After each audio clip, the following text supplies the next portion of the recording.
Bună seara! Sunt Cornel Mihalache. Vom urmări o ediție specială pe un subiect de mare interes pentru toată lumea. Care este averea Bisericii Ortodoxe Române și care este motivul pentru care statul român dirigează fonduri bugetare către această importantă instituție? Ediția specială este structurată în 3 părți. Prima, averea bisericii și afacerile derulate de fețele bisericești. A doua, de ce primește fonduri de la stat și de ce nu are veniturile impozitate primind fonduri de la stat. Și a treia parte, cum se procedează în alte țări.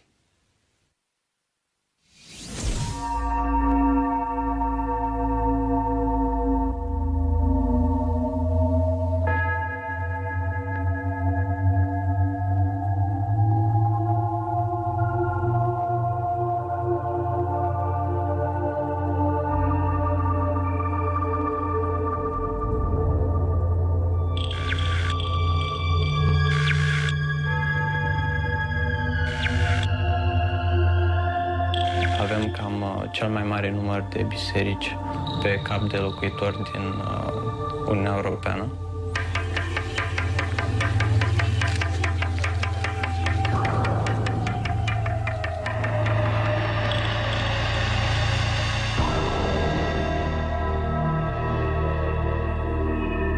Problema nu este că biserica nu este independentă de stat. Problema este că statul nu este independent de biserică. Statul înțelege, chiar dacă anumite grupări minuscule și gălăgioase încearcă să conteste, înțelege ce important este preotul în comunitate.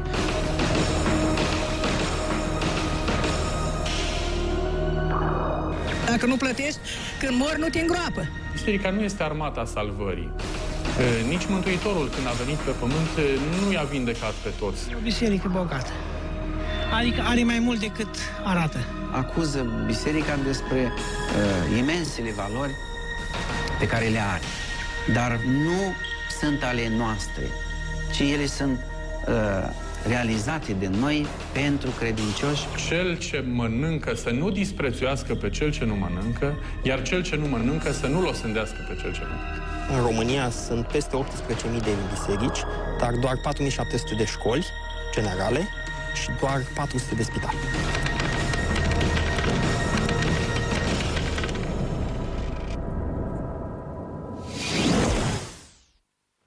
Facem de la început o precizare. Discutăm despre o instituție de sine stătătoare, despre taxele și impozitele tuturor românilor și nu despre credință sau religie.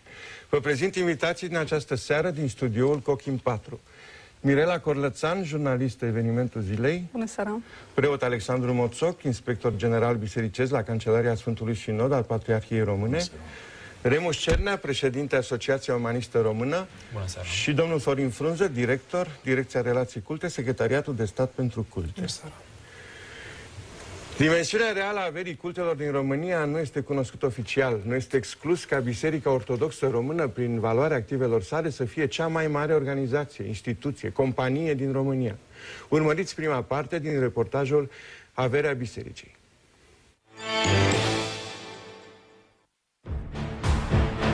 Cultele din România au ajuns la un nivel de prosperitate financiară fără precedent în ultimii 20 de ani. Lăcașe noi de cult se construiesc la tot pasul. Școlile de teologie promovează în fiecare an mii de noi slujitori ai Domnului. Banii care se varsă în conturile bisericilor de către cei care vor o poliță de asigurare pentru lumea cealaltă cresc de la un an la altul. Biserica Ortodoxă Română este de departe cultul cu cei mai mulți enoriași din România.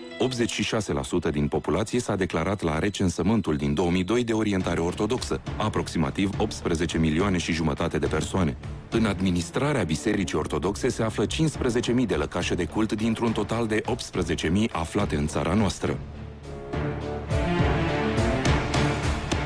Veniturile bisericii o să fie întotdeauna mai mari decât cheltuielile. Pentru că sunt foarte multe fonduri nejustificate, adică nechitanțiate, neoficializate. Sunt foarte multe fonduri care trec pe sub mână. Sunt foarte multe fonduri care nu sunt evidențiate, contabilicește. Deci aici se merge exact pe vechiul ciubuc lăsat de otomani la orice serviciu. Se cheltuiesc banii de către așa, de către sinod, de către ierarhie, așa, sinodului. Uitați-vă ce limuzine se plimbă, în ce lux trăiesc. Nu există niciun fel de opreliște în plimbări și așa, în huzur. Deci banii acolo se duc. Cultele religioase, ca persoane juridice, au dreptul constituțional de a avea bunuri în proprietate. Bunuri însemnând terenuri, bani și alte valori. Prin urmare, această chestiune n-ar fi neapărat o problemă, pentru că fiecare are dreptul să aibă proprietăți. Problema apare în momentul în care aceste bunuri sunt, unul la mână, nejustificate sau nu pe de întregul justificate și doi la mână atunci când ele provin din contribuții ale statului. Miturile astea se creează datorită lipsei transparenței. De fapt, această imagine a unei biserici foarte bogate, putre de bogate, exagerat de bogate, se datorează, repet, lipsei de transparență. Nu este nimic imoral ca un cult să aibă avuții. Biserica catolică, Biserica ortodoxă rusă și cea greacă sunt recunoscute ca fiind unele dintre cele mai bogate din lume. Problema apare atunci când bunurile și veniturile unui cult nu provin doar de la credincioși, ci, în mare măsură, de la statul român. Guvernul subvenționează cu bani grei toate cultele din țară, deși acestea au surse proprii de venit destul de consistente. Biserica Ortodoxă Română are surse de venit fantastice. În primul rând, colportajul care se vinde până această biserică, lumânările care se vând până această biserică. După aceea sunt sponsorizările, sunt contribuțiile, sunt taxele pentru boteze, cununii, înmormântări și alte servicii. În România, conform Constituției, biserica este autonomă față de stat. Ori bisericile, cultele din România înțeleg această autonomie numai într-o direcție. Adică statul să nu intervină în treburile bisericii. Nu înțeleg autonomia și invers, și financiar sau din punct de vedere al beneficiu. Autonomie înseamnă nu se amestecă unul cu altul. În anul 2007, revista economică Business Standard a evaluat averea Bisericii Ortodoxe Române la 3 miliarde de euro. Cultul ortodox deține la nivel național 35.000 de hectare de pădure și 40.000 de hectare de teren arabil.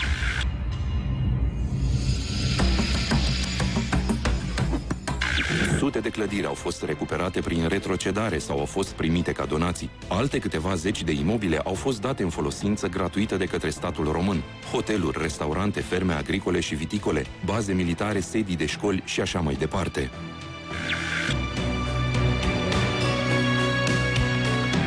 În 2002, guvernul a atribuit arhiepiscopiei spre folosință, nu în proprietate, ferma Nazarcea, care avea 350 de hectare de terenuri cultivate cu vii și livezi. Scopul trecerii în folosință a acestui IAS Nazarcea a fost acela de a construi așezăminte sociale, cantine sociale, azil de bătrâni, cămine de orfani. Nu mai e nimic. Pământul e nelucrat. Pământul nu se... De aici, din livadă, nu se mai poate face nimic. Mergem în partea cealaltă la vie, care vie e tot la fel. Tot pe bază de distrugere. Nu spune că episcopia face rău. Nu spune treaba asta. Dar în momentul de față a făcut foarte mult rău. Știu că doar că s-a produit. E pradă, e jaf total acolo. Pentru că societatea SC Nazarcea a intrat în faliment, judecătorul sindic a predat tot patrimoniul acestei societăți către lichidator, fără să țină cont de această hotărâre. Cum puteam să distrugem noi ceva când noi nu aveam acces acolo? Biserica a primit de la stat în folosință gratuită anumite domenii și anumite clădiri. Le-a primit în folosință gratuită. Asta înseamnă că nu plătește nimic pe ele, n-a licitat, dar le-a primit pe o perioadă de timp, 49 sau 99 de ani. Există o lege care n-a intrat în aplicabilitate, dar este în vigoare, prin care toate aceste bunuri imobiliare pe care biserica le-a primit de la stat și care sunt ale statului, ele sunt doar în folosința bisericii, prin acea lege ele trebuie să fie trecute în proprietatea bisericii. În prezent, Biserica Ortodoxă Română are foarte multe surse de venit din activități economice. Vorbim în primul rând despre fabricarea și comercializarea de lumânări și alte obiecte de cult, cărți religioase, calendare și icoane, pentru care are monopol atât la fabricare cât și la comercializare. Turismul ecumenic este de asemenea foarte profitabil, cum este de altfel și exploatarea terenurilor agricole și forestiere. Gatere, fabrici de cherestea, brutării și patiserii, depozite de vin sau de legume și fructe, nimic nu lipsește.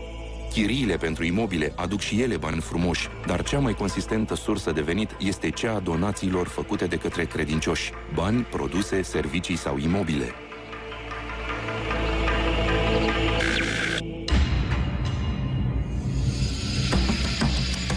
Banii care se recoltează din imobilele închiriate, din moșiile care sunt date spre arendă, știu eu, din întreprinderile de vinuri pe care le au, banii aceștia nu se duc în buzunarul lui X și al lui Y. Acești bani se duc în mecanismul acesta al bisericii care este pus în slujba populației.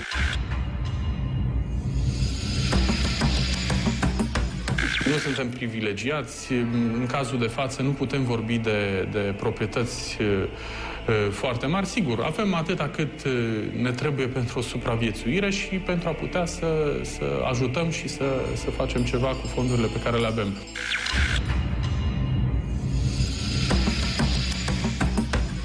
Multe nelămuriri, multe frustrări, ca să le numim astfel, mai mult sau mai puțin populare, legate de averea bisericii sau de banii bisericii. Problema este ce face cu banii. Problema este ce face cu banii, cum îi încasează și cum îi cheltuie și pe ce. Așadar, dacă am introduce principiul transparenței în mod unitar și consecvent, la orice nivel organizatorii al bisericii, multe dintre rezervele și chiar bănuielile, mai mult sau mai puțin întemeiate, ar primi un răspuns.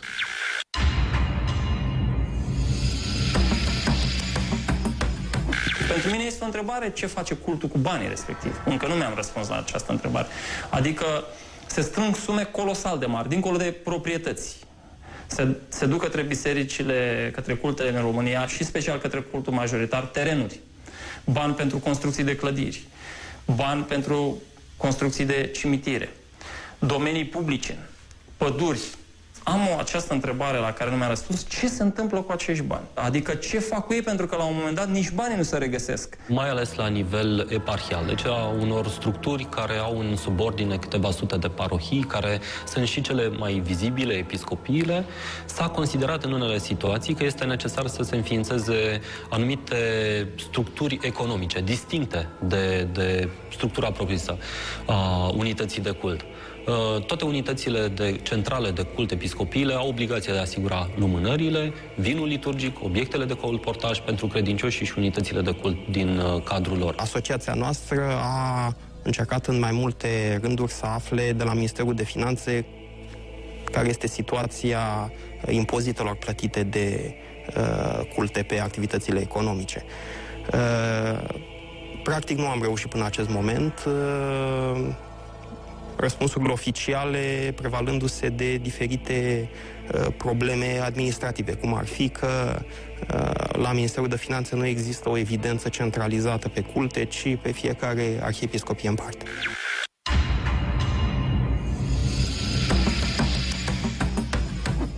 În unele situații în care, punctuale, nu cred că sunt mai mult de 5, 6, 7, în anumite zone au fost, să zicem, niște retrocedări mai numeroase sau au fost acordate niște compensări în schimbul retrocedărilor, s-a ajuns la situația de a face niște structuri economice. De exemplu, o spălătorie de veșminte bisericești.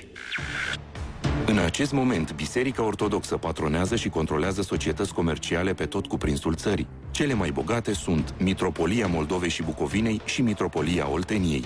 Mitropolia Moldovei are acțiuni la firme